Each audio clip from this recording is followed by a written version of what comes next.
Where do we even start? Wow, these apple trees are ugly, they are big, and they haven't been pruned for several years. To be fair, I'm a little bit scared of where to start. Now, in a previous life, I used to manage an apple orchard every single year, back when in my landscaping days. But none of it was quite as big as this, and it was a little bit better maintained. So I've accepted the challenge to help these people out and try and rescue a few of their trees. We're going to start with some smaller ones and then move on to some bigger ones. But we've got a very special tool to try and test today to make this as easy as possible. Is this even an apple tree? It's 40 feet tall. Anyway, let's go and get this brand new tool. You might notice from my jumper, it's from Stihl, and I'm quite excited. So here we have the brand new Stihl APPLE. Yeah, what a machine. I'm joking. It's in this case. Of course it's in this case. You want to see what it is? Because it is a Stihl ASA140. Now, Stihl did release a pair of handheld secateurs a couple years ago called the ASA20s, which had the AS battery in the bottom. But these are for people who want a little bit more runtime, a little bit more power, and a little bit more productivity, because these have an umbilical cord to be able to use it with the AP battery systems. So your AP batteries that you've got on all of your other bigger Stihl commercial tools fit into this pouch. You can clip it on with a harness, and then you can prune all day long. So in the kit you obviously get the secateurs, you get the battery holder, you get the umbilical cord, but you also get some tools over here to be able to do the job, and you've even got a sharpening stone to be able to sharpen your secateurs, because there's one thing when you're pruning, you want them to be sharp, you want to have a clean cut, you don't want to damage the timber, you just want to prune it. Now also you get a harness in the back, it's a bit like a strimming harness, but with this one you can clip your pouch on the side to be able to look like John Wayne, so you've got your gun there ready to go, and then your battery on the other side, and then you've just got to worry about pulling the secateurs out and pruning some apples. So let's get geared up and go and do exactly that. Right, so we're all geared up. Battery mounted on the left. We've got an AP200S battery in that one, so it's going to give us plenty of runtime. Also got an umbilical plugged into the back there like so, and then on this side we've got our pouch, so we've got somewhere to store it, and then the umbilical is plugged into the secateurs on this end. Now, this operation is very similar to the ASA20s, so you hold the button on down here at the bottom, that turns it on, you'll see a digital display appear there where you've got your battery level indicator, your cut quantity that you've done, and also what anvil size you have. So to open them up, double tap the trigger, that will open them up, and then if you want to change your anvil size, you can press it twice and it will go down to the smaller size. If you're only cutting small branches, you haven't got to open it up fully every single time. And they're good about the bigger one, double tap again, and there we are, up to 45 millimeters of cutting. So yeah, let's go and prune some apple trees. Right, so we're going to start on one of the smaller trees, just because it's going to be easier to film to start with, and then move on to something slightly a little bit bigger. Problem with the bigger ones is with an apple tree, you never want to take any more than about, well, 20% off the total volume of the tree, otherwise you'll cause it too much stress and it won't fruit at all. So let's start with this one, and we'll see what we can do. Let's turn them back on again. There we go, put my goggles down, obviously keep everyone happy. And we're open on the smaller size. There we go. So on these ones here, you probably want to take off about 1/3 of that material off onto an outward facing bud. So there we go. Oh, look at that, as simple as that. Outward facing bud again. Oh, very nice. God, look at this, James. It's all coming back to you, isn't it? It's all coming back. We know what we're doing. And then the nice thing about this is that the owners of this beautiful orchard are going to clean everything up for us, so we can just leave the branches on the floor. How wonderful. But don't worry, we'll leave them in a nice pile for them. What a nice outward facing bud this is. Look at that. Very nice.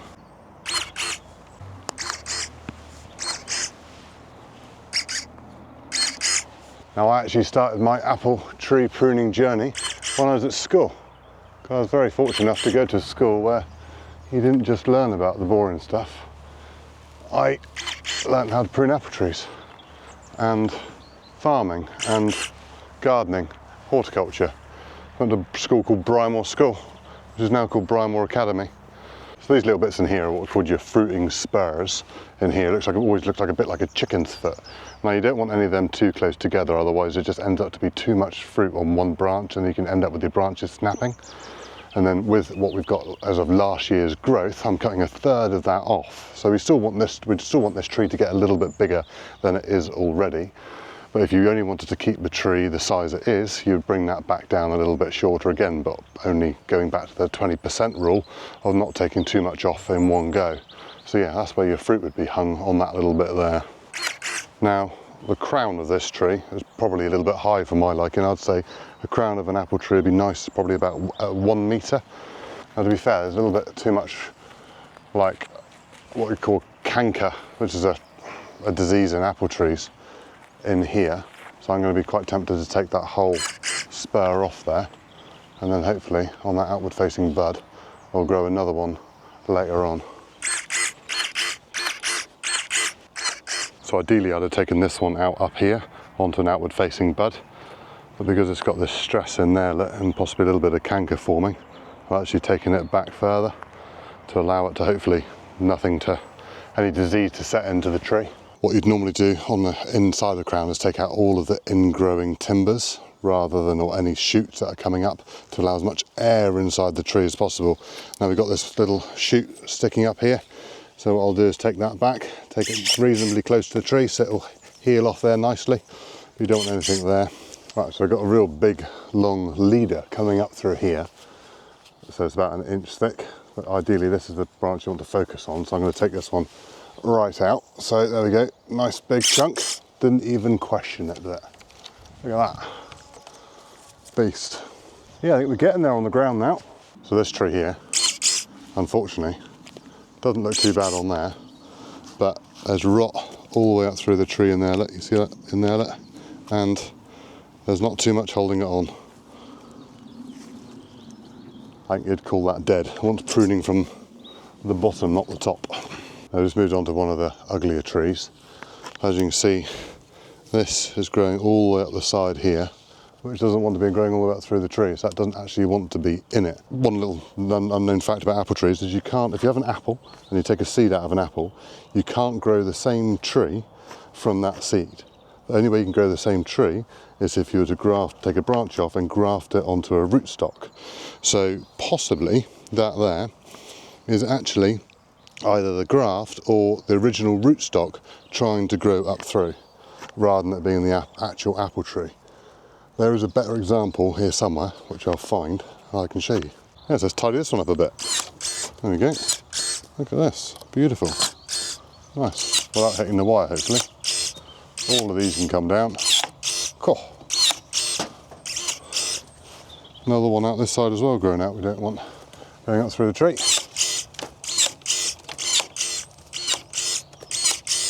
Look at that. Look at that. Boom. Can it go down further or no? God. Look at that. That's a whopper of a branch, isn't it? That's the same on an older tree. Just coming back and just reducing on an outward facing stem or bud. And hopefully you can help preserve it and save it. Obviously any dead wood that you find going around at the same time, it would be advantageous to cut that out while you're there. Just keeping that 20% rule in the back of your mind all the time, because it's very easy to get carried away. Again, we've got two branches very close to each other here, so I'm just going to thin that out like so. Good example here where pruning has been done previously but not near an outward facing bud. So you see a lot of dead wood there on the end like that, but then this bud at the top is trying to go upward and into the tree. Now you might be short of an inward facing bud, then if you haven't got an outward facing bud, if you can't find an outward facing bud, go for a sideways facing. So take that one back to there, look. So that bud there will hopefully then push out this side. If that makes sense. Hopefully it does. Right, so we come back to our original tree on the ladder, gone up in the world. And you can see you've got these big long leaders coming up through, which is generally, obviously, tree wants to grow upwards. but they're not necessarily the best thing for producing apples. So we wanted to take them down. Now you don't want to take too many of them out in one go. I'm actually going to take this one real big one out here now and then just prune off the smaller ones as we go around. So again, finding an outward facing bud, go in there and snip that whole branch off, like so. And then this one here will go up a little bit further, outward facing bud, down he goes. This one here coming out the middle of the crown, take that one right back down through, perfect. And then these again, outward facing bud, and we can make this tree great again.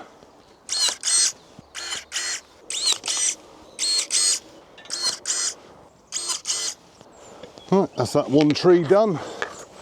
Happy, happy. Now that was the easy one. Now on to the more harder ones. Let's time lapse that, I think. So the Stihl ASA140 battery powered secateurs is a professional pruning solution for performance and precision.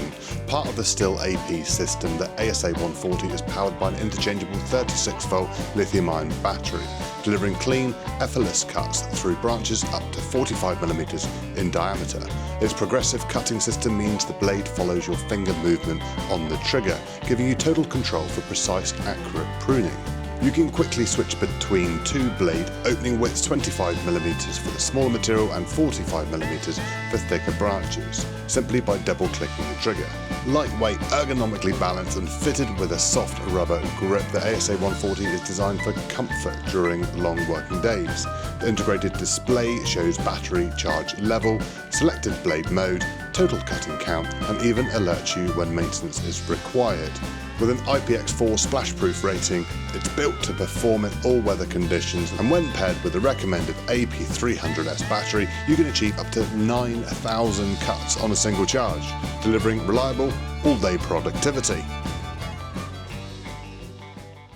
So you know I said about my 20% rule. I might have gone a little bit over on this one, but it was necessary to get those long leaders out the top to put the energy into growing fruit rather than trying to increase them further. It's very important. So needs must, I think, is the term. Hey, let's try and find another one. So as I said about the lesser known fact about apple trees, you can't use a seed from the apple to grow the same tree, you've got to graft it. Well, here is a perfect example of where one has been grafted onto another, but because it hasn't been pruned or controlled, you've actually got the rootstock tree and the graft growing up. I'm presuming that is the graft and that's the rootstock. I don't know exactly, but you can very much see from the different types of bark that there's two completely different trees growing together off of the same rootstock. So in my opinion, I'd cut one off and keep the other. But they're not my trees to be that serious with, so we'll leave it there.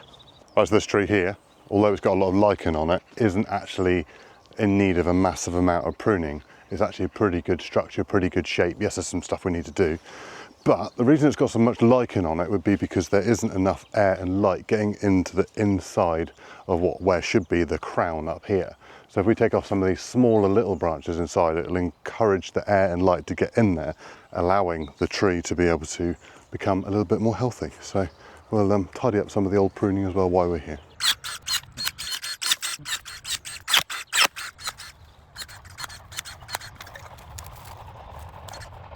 As you start pruning, the more you realise needs pruning, and then you can get carried away, thinking too much off. But this tree is leaning this way. Now I'm going to take out a fair bit of this branch here just to take the weight off that top side, or the bottom side should I said, just in case you get a load of fruit in the summer. This tree is going one way. So if I take this one up here, like that, hopefully that'll then save this tree a little bit more. But I've tidied up all the pruning around the bottom, so sort of taken that back a little bit further than I was expecting to, opened up the inside of the tree, got a little bit more to take off up here, and that's pretty much done. So that's about half a dozen trees we've managed to, should we say, tidy up. All the ones we can reach with the equipment that we've got. Now I think those bigger ones, some of it's chainsaw stuff, some of it is just you're going to have to be cruel to be kind to some of those trees. Some of them are, what's the polite word, ghastly. But the ones we've done, I'm quite happy with. Now, we've had the AP200S battery in here today, and it's still on 4 bars. still on 4 bars. Now if I turn this back on again, on there, it'll tell me that I've done 1,045 cuts in total. Now, what's that, probably about 20 cuts fiddling about with it, but yeah, it's enough cuts I think for what we want to do today. I've got no trigger finger, it's fine, it's all good. The tool is extremely easy to use, it's nice and versatile. I'm getting used to the umbilical cord. I'm not going to say it's a hindrance by any means. There's a couple of times where I was up the ladder in the tree and it was around something, but it wasn't a problem. You know, it's there. It's nice that Stihl have now brought out a commercial version of their ASA20s, because they are only domestic tools. Yes, some commercial users will use them if they just want a light, quick tool to pick up. But if I was doing a job like this, again, like I have done previously, where you're going to be doing full day's work with secateurs, then I would definitely consider these, especially if you already run other tools like hedge trimmers, pole saws, chainsaws or whatever with the AP battery, sorry. Then I think it makes a lot of sense if you aren't already on that AS system. Good, sturdy, versatile, productive. How many more big words can I use? I don't know. They're all right. They're fine. I'm trying to think of a negative. Especially the lead would be it, but again, as I said, didn't really find it a problem. All right, so Stihl also make the chainsaw pruner. Now, I adore these. I think they're brilliant. But do you think Stihl are going to bring one out that fits on this umbilical cord and the battery on the back? It could be the next step, because if you're doing pruning like this, you could almost do one of these and one of these, as we have done today. Obviously, we've just featured this. But put that onto that, what do you reckon? GTA 100? But really, this video was all about coming and trying to help save this orchard, which we've done what we can. I think the next thing to order is a cherry picker and then a chainsaw, and really take it back. Bring this orchard back to life, although it is fruiting extremely well, so it'd be a difficult choice to make. Do you do all that work and not get much fruit back? Or do you just let it fruit and hope for the best and plant some more trees somewhere else? Big question. Right, so hopefully the owners of this orchard will be able to reap the fruits of our labour. They have very kindly given us a beautiful bottle, well, 2 bottles, one for me, one for the man behind the camera, of their lovely scrumpy cider. So yeah, if you want to try some of the apples that grow from this orchard, check them out. Chug, chug, chug, chug, chug. Thank you very much. Cheerio.